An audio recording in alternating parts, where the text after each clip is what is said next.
Hey friends, it's Dana here. Today is St. Patrick's Day, and I wanted to give you guys a super special Pete the Cat rendition of a St. Patrick's Day tale called The Great Leprechaun Chase. It's by James Dean, so here we go.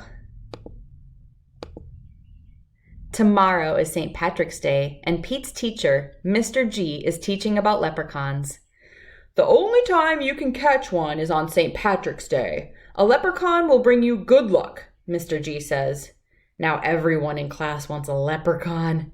Pete gets a great idea. He will open a leprechaun catching business. St. Patrick's Day comes and Pete gathers some supplies. He hangs a sign above his stand. This'll be easy, Pete thinks. Squirrel is Pete's first customer. I want a leprechaun, Squirrel says. I need good luck for my test.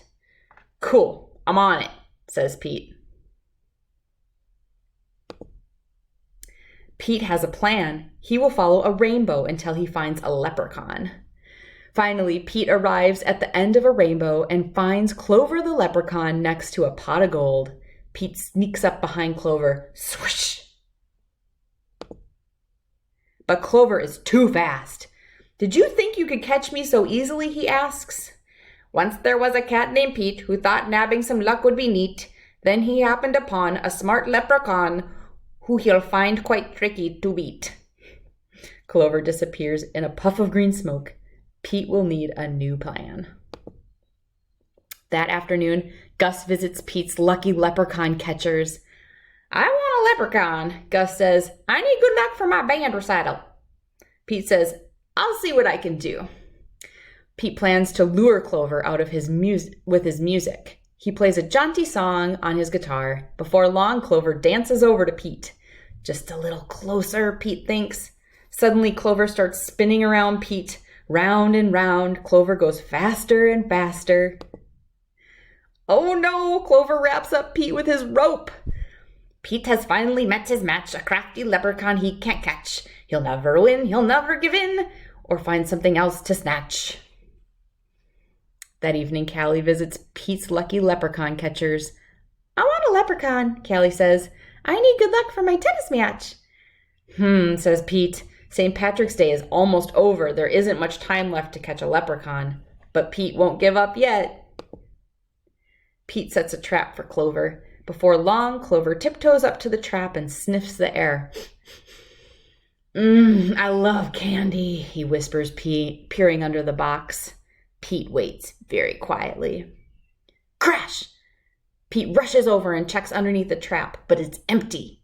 Clover skips away. Pete has tried many a plot, but still I haven't been caught. And isn't it dandy? I even got candy while Pete ends up with squat.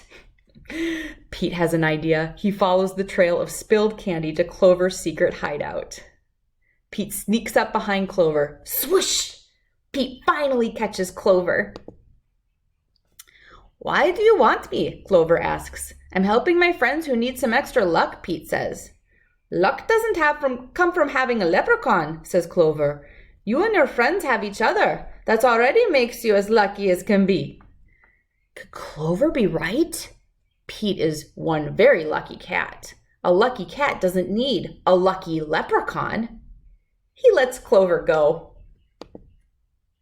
Pete decides he will be the good luck his friends need by helping them out himself. Pete helps Squirrel study for his test. Squirrel aces it. Pete helps Gus rehearse for the recital, and Gus rocks it. Pete helps Callie practice for her match, and Callie wins. Clover magically appears. Good job, Pete, says Clover. I have one more poem for you. While Clover played hide and seek, Pete learned something unique. The luck that you make beats the luck that you take any old day of the week. Happy St. Patrick's Day! Oh, I love that little story by that little Irishman. Here's my Irish flag for this fantastic Irish holiday. I hope you all have your green on today, and I hope you all find a leprechaun and make some luck for yourself. Thanks for reading with me.